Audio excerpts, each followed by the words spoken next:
Welcome to Human Rights Education Now, a podcast series from Human Rights Educators USA.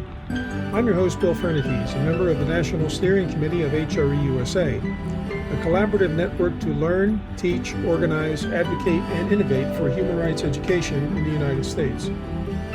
This podcast aims to raise awareness about human rights education and invites listeners to engage with the worldwide movement to make human rights education a core focus of educational programs from preschool through higher education and in both non-formal and informal community educational settings. Today's program is a conversation with Kristi Rudelius-Palmer, human rights education consultant and former co-director of the Human Rights Center at the University of Minnesota.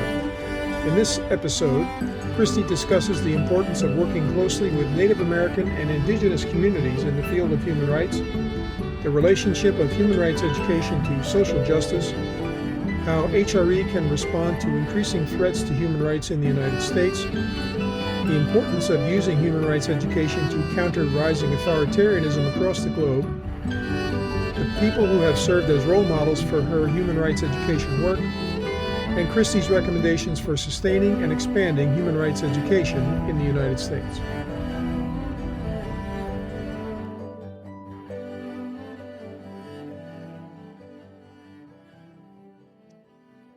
So to shift gears a little bit, for many years, you have worked to build bridges to Native American and Indigenous communities in Minnesota and also in other parts of North America. I think it goes without saying there has been a very long list of human rights abuses against Indigenous communities in the United States and abroad.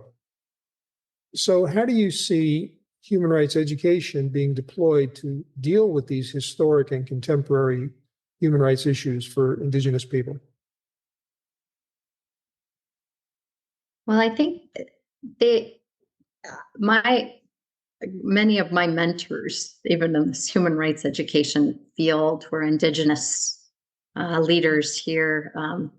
Ojibwe leader, the grandmother of the American Indian movement, Pat Bellinger, Bill Means, who helped to found the International Indian Treaty Council, which this year is celebrating its 50th anniversary.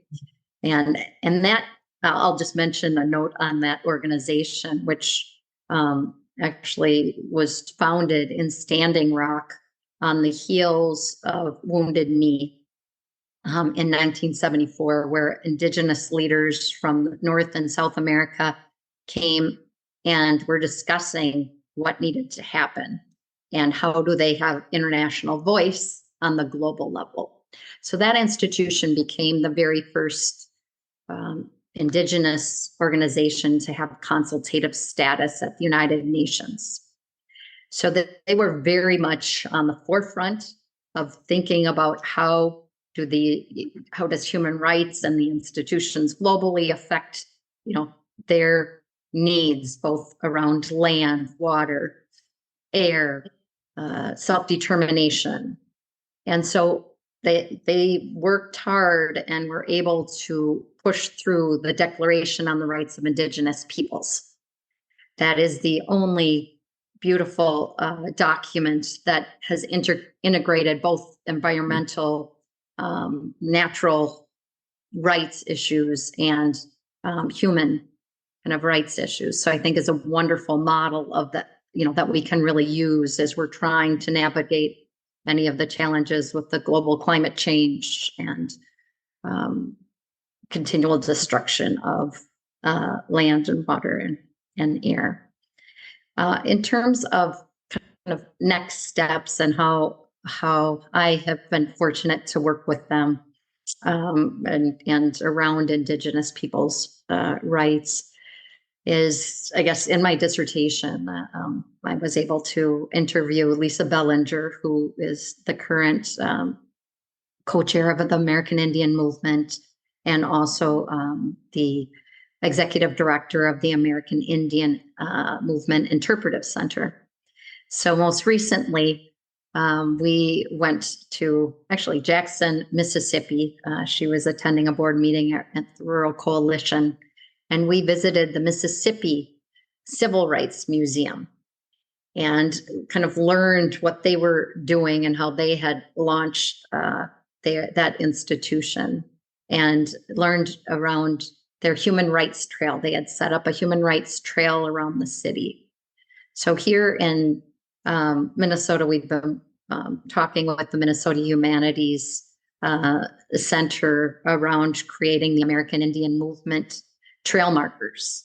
And how do we really understand and remember both the actions that have happened in the past around that movement building, as well as in the future, because they were very pivotal around kind of the George Floyd sad murder, around kind of holding peace and protecting communities. And so I believe that human rights education and then telling our stories and creating spaces that we can learn from each other, that will really help to move and address Indigenous issues as well.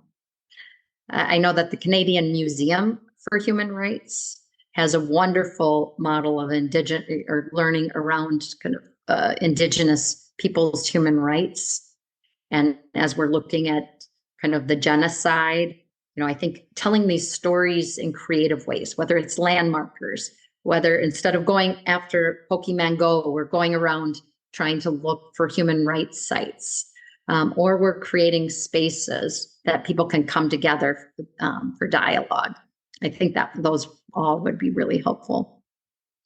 How do you address the very yawning gap about the lack of knowledge of most people in this country regarding Indigenous culture and history?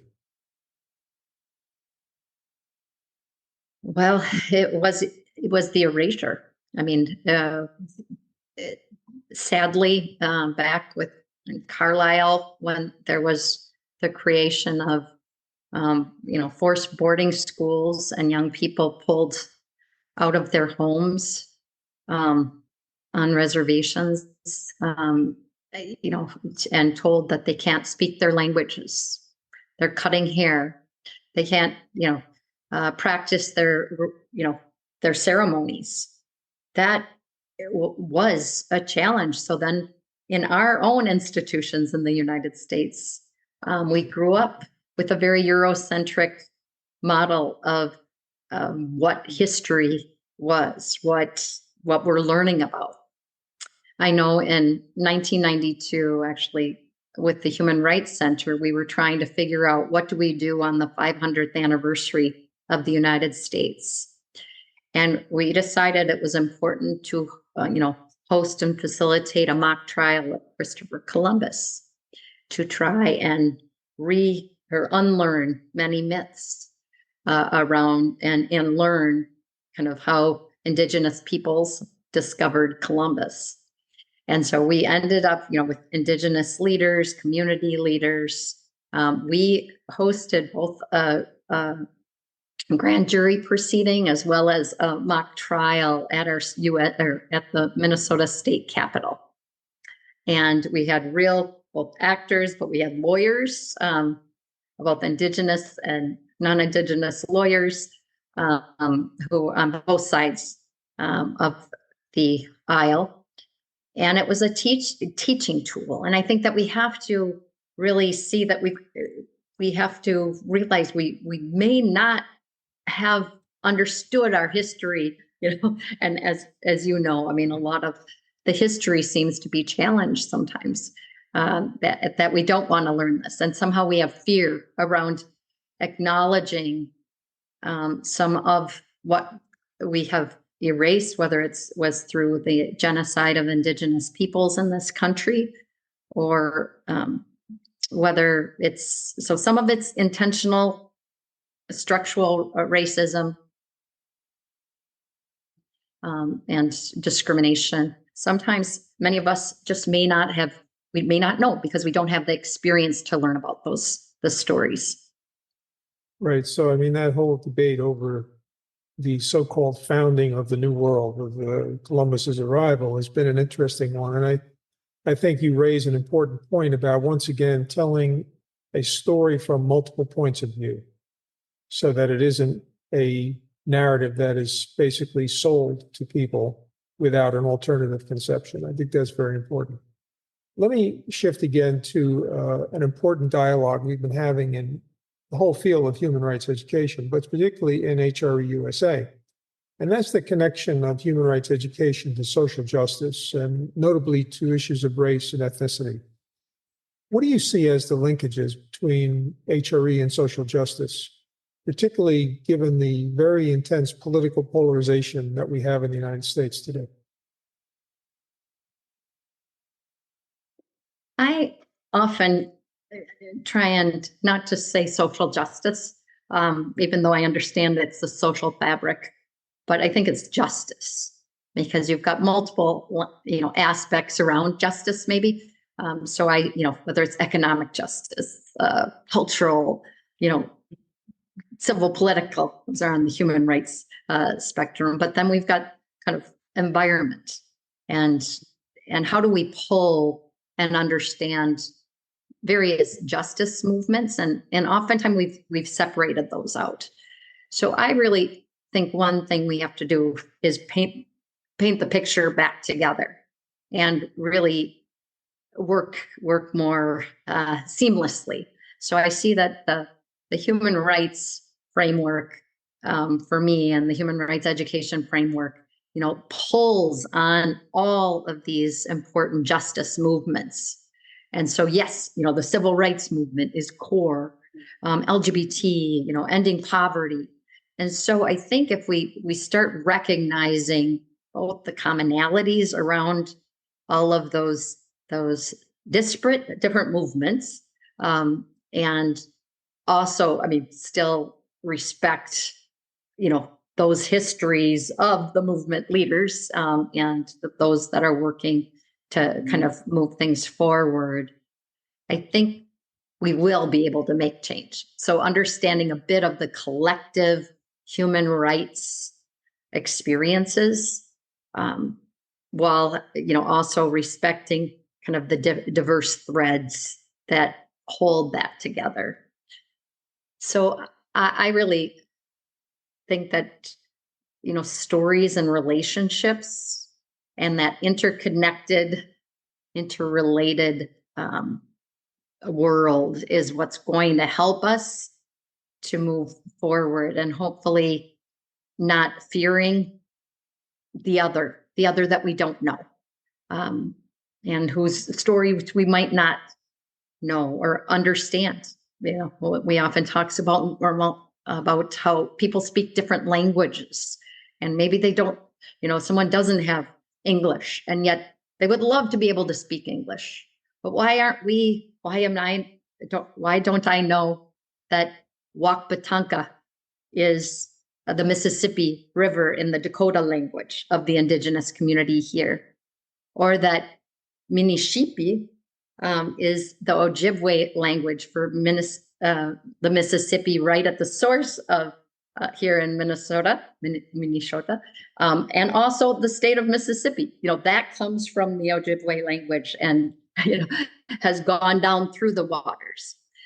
So I think looking at how both language and story and experiences, how we can hear multiple, getting back to your story, that multiple perspectives, and then how can we hold some things up that might not seem to go together, and that we're having trouble holding, because do I have to feel guilt around all of the history that I know has happened because of my white ancestry?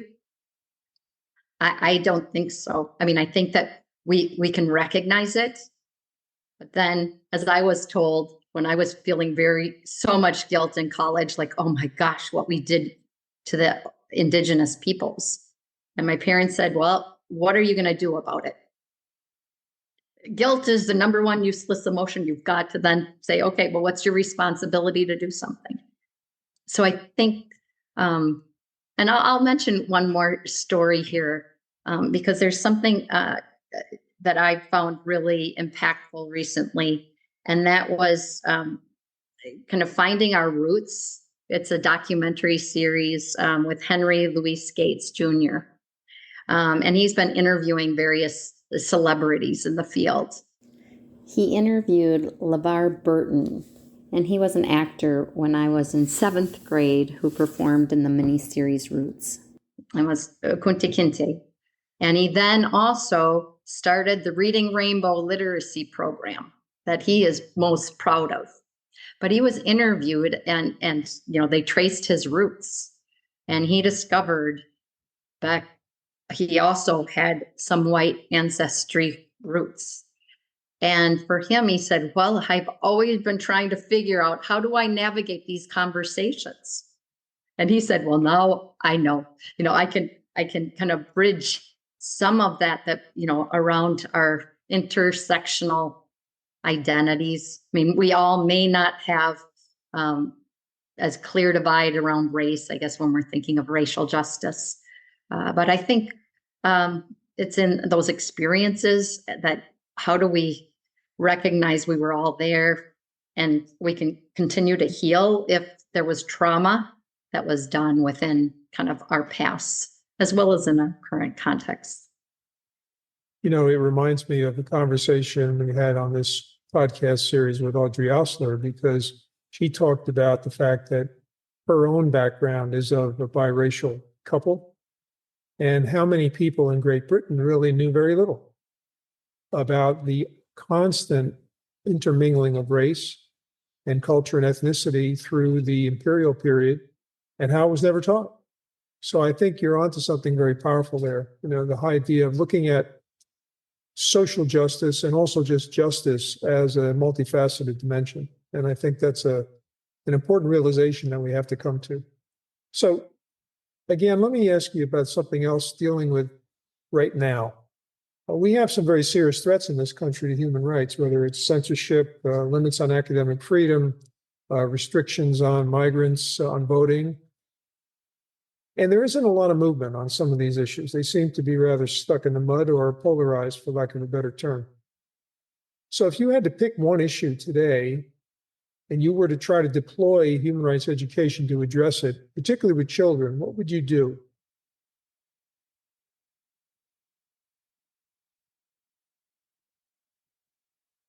I was thinking on the children front, and that we've most recently been working with UNICEF USA around kind of the Child Friendly Cities initiative to have cities, many of which have already passed resolutions in support of the UN Convention on the Rights of the Child, the Children's Treaty, and are then working to try and figure out how do you actually embody that in practice, both through financial means, like our young people a part of those decision-making processes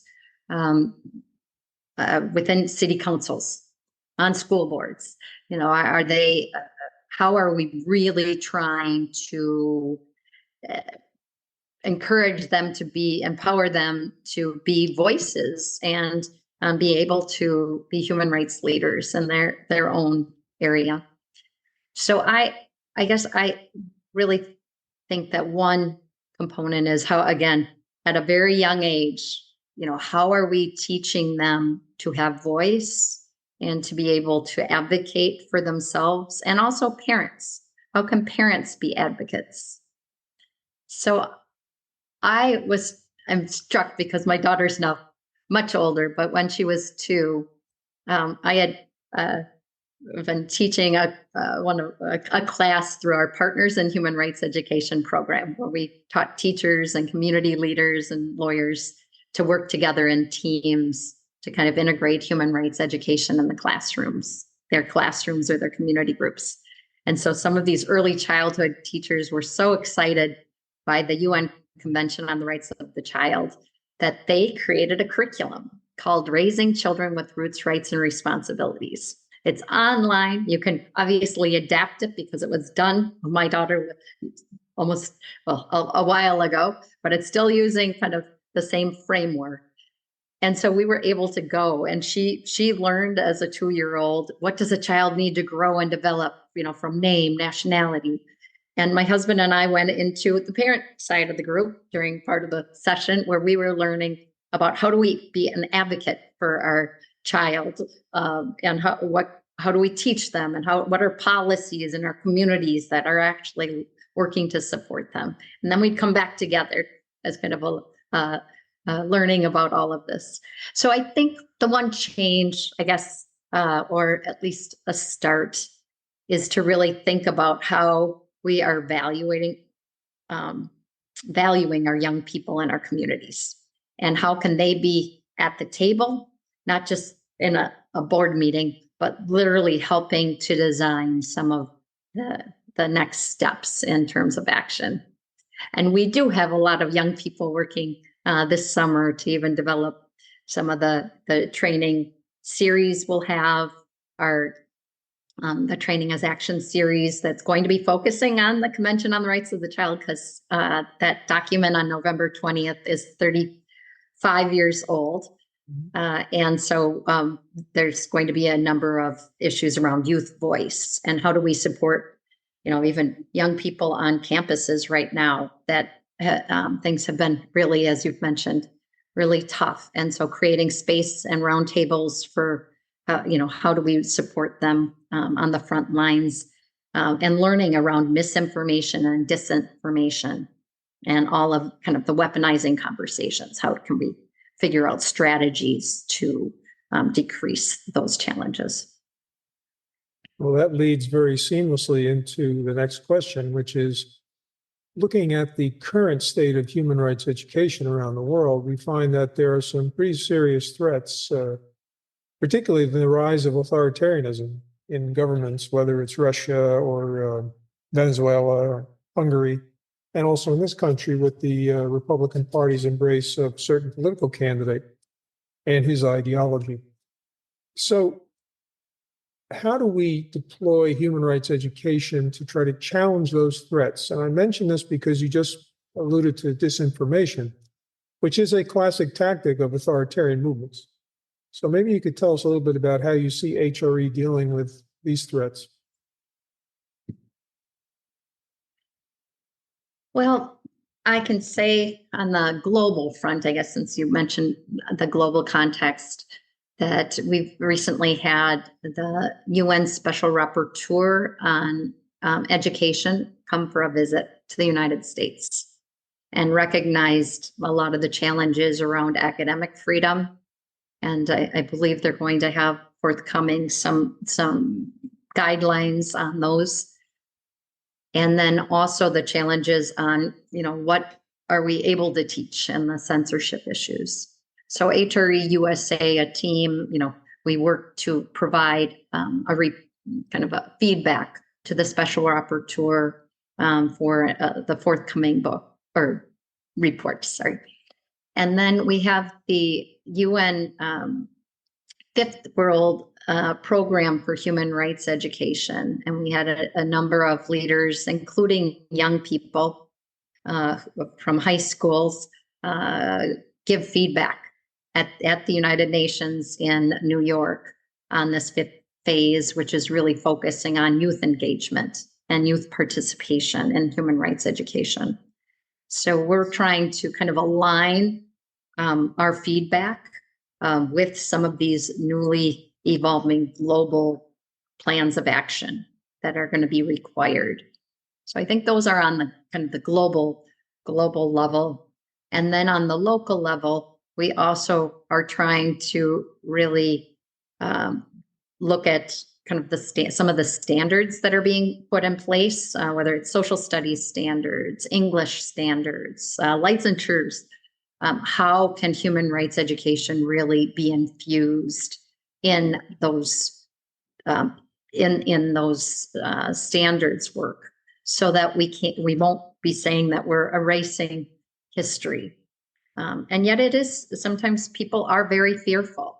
And so how do we create space and supports for communities and educators to know that there are other individuals and resources out there that can help to support them? So on the political side, I don't know if it's because I'm almost 6 decades old, or we've seen, it is the authoritarianism coming back, and I'm hoping that that means that it'll also flow, to be more human rights, child friendly, and yet it takes due diligence. It takes us really understanding, how our voice matters, how we need to stand up, because democracy is, fragile, and that we can't just sit back. And so then the question is, how do we also make sure that young people are feeling hopeful? Because if we all are just going to be sitting back and depressed, then change won't come easy. So that we need to keep hope alive, and the belief that we can make a difference. Well, that really speaks to the activism component of human rights education.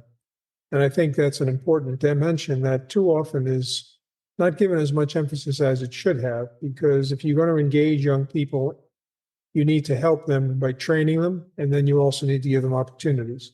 So I think you're exactly on target with that. So as we turn to our last few questions, which are, of course, in every podcast session, let me begin with this one. Who would be the most influential role model for your human rights education work today, still alive, or anybody who's passed on? Well, I've recently done some analysis of these last few questions of your podcast interviewees.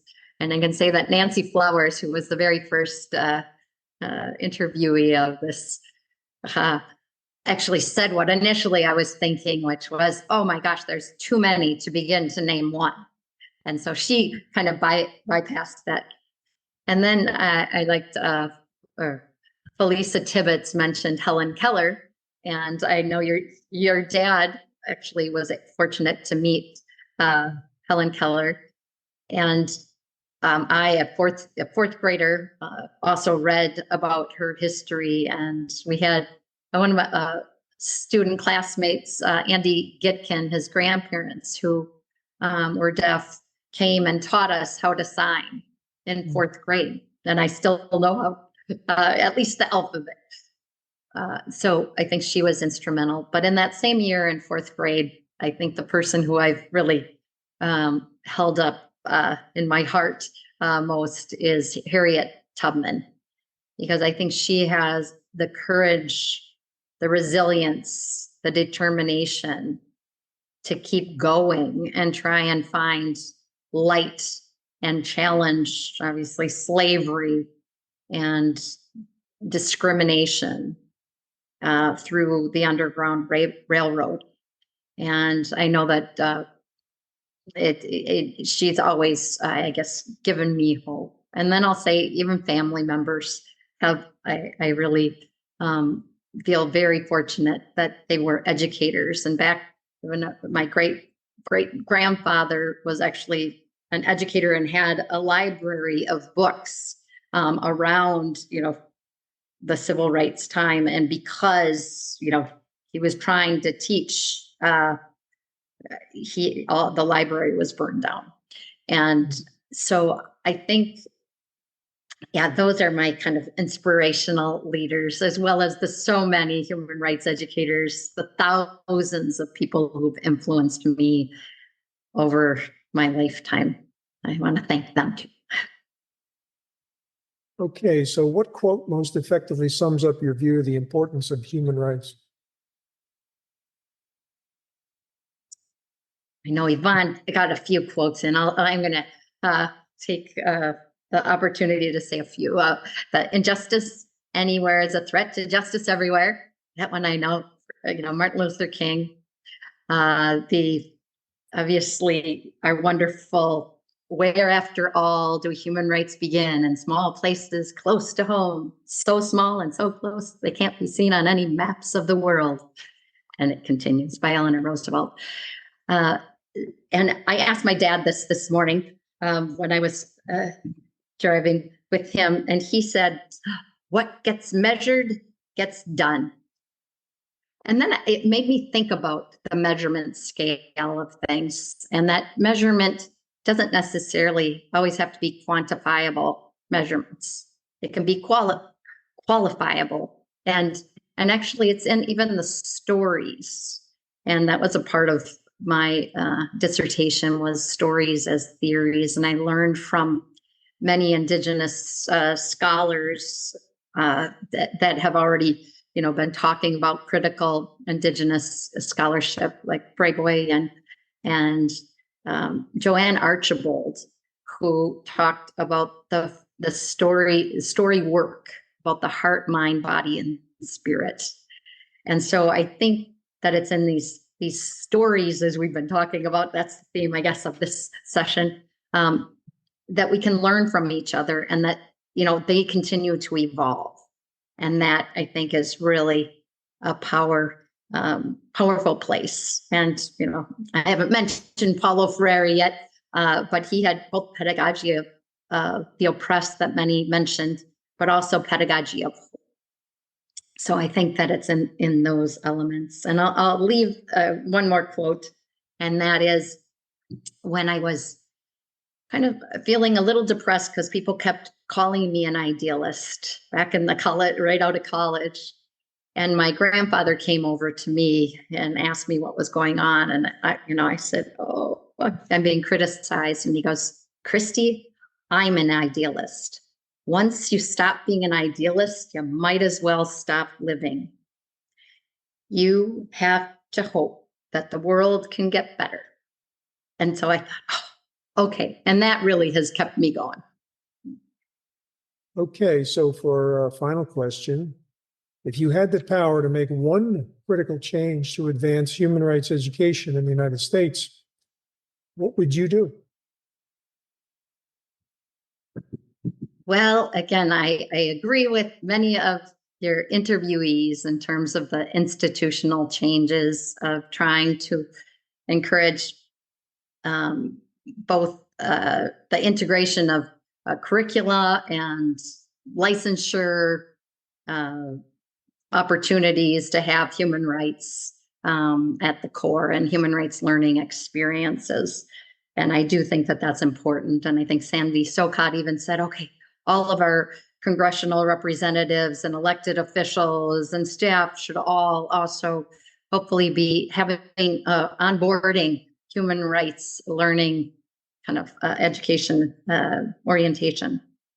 And so here's my idea is I would love for every community in the United States to have a human rights scavenger hunt opportunity.